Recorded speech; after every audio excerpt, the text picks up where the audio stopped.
Hey guys, what's up? I'm Cassie Vega, and today we're talking about how to build your LinkedIn following, whether it's your personal page or your business. Let's hop into it.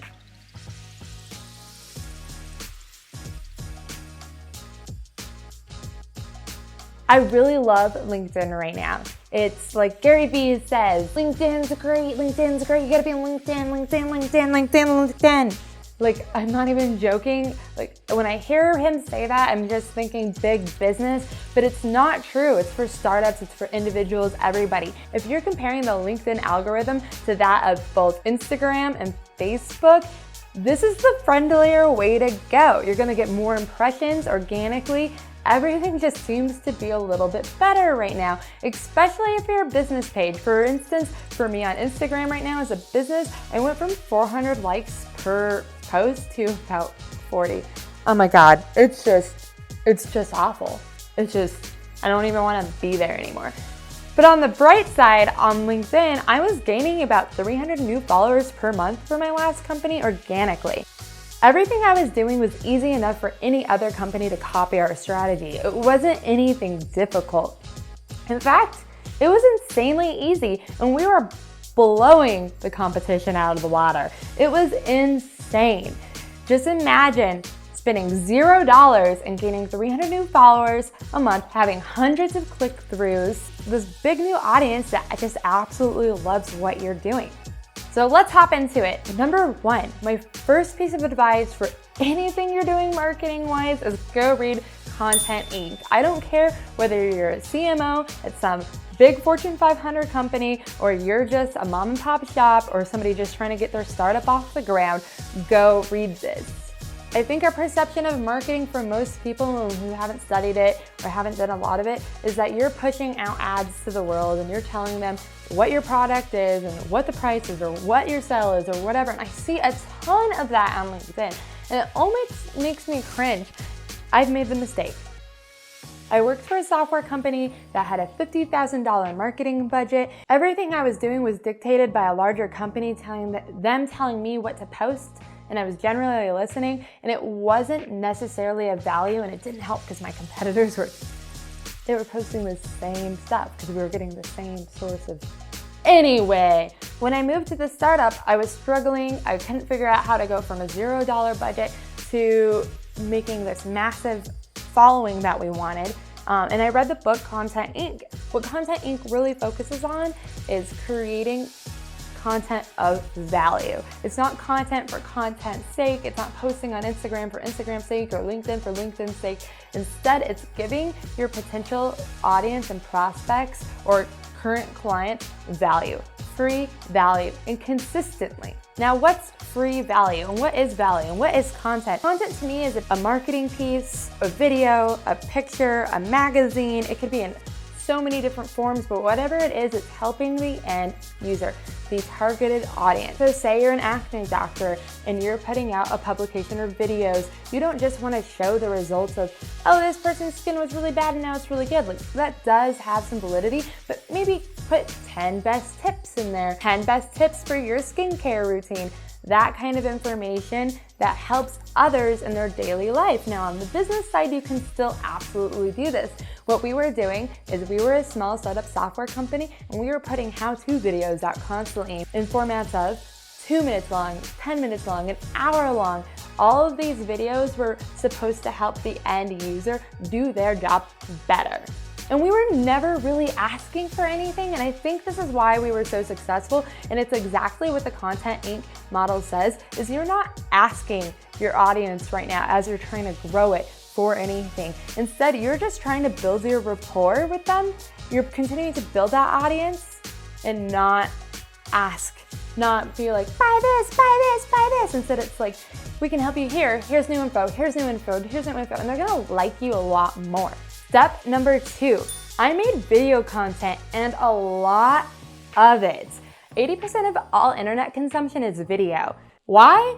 Because video is easier to consume. It's more entertaining. I am more likely to go watch a video than I am to go read a blog post. Sorry, not sorry. It's easier to captivate your audience. It's honestly the easiest way to communicate information.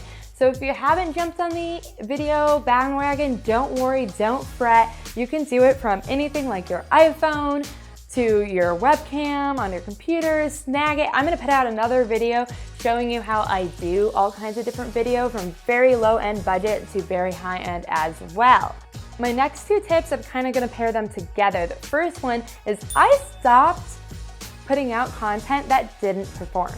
I took all of my LinkedIn data, all of the posts, all of the engagement, all of the stats, categorized each topic and went through and looked at it as a whole and figured out what kinds of categories, what posts didn't perform well, and I wasn't gonna repeat those. Instead, I was going to start only posting the things that were high in engagement, high in click-throughs. This took about 2 months for me to figure out. There was some trial and error, and I like to test everything before I go full blown. So I spent my first 2 months at the company really analyzing their past performance and what I was doing that was successful and not. And my next step was really to relish in the content that did perform well. A mistake that a lot of firms do is they put out one video or one piece of content that was really successful and then they don't use it again. I had white papers I posted about 5 times, and each time I'd get like hundreds of signups for it. And then I had videos that performed extremely well that had like 400 click-throughs organically, tons of likes. And instead of just posting it once, I knew I was gonna have a bigger, better audience the next month. So that became a monthly post on my LinkedIn that continued to work for me. Do not just post a video once. If it was successful, try and do it monthly. That way, as I keep building up content, I also have this big backlog, and now I'm posting multiple times per week. Just because somebody saw something once doesn't mean they really understood it, nor do we even make the assumption they really saw it the first time. So I like to continue to post things multiple times until I'm sure my audience has gotten the message and I'm hearing back from them. This is huge. I put personality in everything we did. And I'm not talking about my personality. I wasn't the one on the camera, but I worked with my technical team and they were the ones in front of the camera. Instead of being very straightforward and corporate, I had them put their actual personalities in it, and people loved it. What I did was I went through and compared all of our competitors. They had all very corporate, stale, stagnant, boring videos that were like, I don't know, reminded me of the early 2000s. Instead, I had my guys do the FUNUCATION thing, and we always wanted to bring energy, personality, just the human side to the video. So we weren't trying to necessarily sell to anyone. Instead, we were trying to build ourselves as thought leaders, and in so doing that, showing our actual personalities through and being our human selves instead of these robots was super successful. And I highly recommend it. You're gonna be seeing guys like Gary Vee, Peter McKinnon, all those guys, whether they're YouTubers, LinkedIn influencers, or any of those guys, are generally putting more personality into it, and that's why people flock to them, along with a great value. Don't forget that. You can still have personality, but you could potentially not be bringing anything to the table, and no one's gonna care. I don't care how entertaining you are, like on LinkedIn, you're probably gonna need some value. Repeat after me. I will not post once. I will post consistently. I will treat it like a relationship. LinkedIn is like a relationship. You want to treat it like those people are actually your friends. And sometimes that's what you're starting out with. The best way to build your audience is to think of it like a relationship. I'm posting multiple times a week. I'm giving value. I'm asking what they want. I'm asking if that video helped them.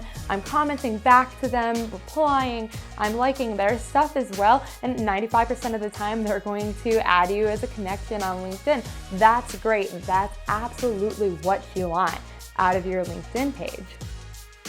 Give out freebies of value. And I'm not talking about the plastic junk that you get at trade shows. Ugh. So much crap, so bad on the environment, all from Alibaba, all overpriced. Anyway, what I'm talking about is there's strategic ways to do this, whether it's white papers, we gave away bits of code, you could give away Lightroom presets, private training videos that they have to sign up for, something free that actually helps their daily job. And this is probably going to be more in-depth than the stuff you're posting on LinkedIn, and you're continuing to build that relationship with them by not asking for anything back other than maybe their email address. But Sharing that on LinkedIn really was beneficial to us. We were getting tons of responses, click-through, sign-ups, downloads, all of that stuff, and people flocked to it. Here's the last tip. Quantities do wonders. And this is really not just a LinkedIn thing. This is email marketing.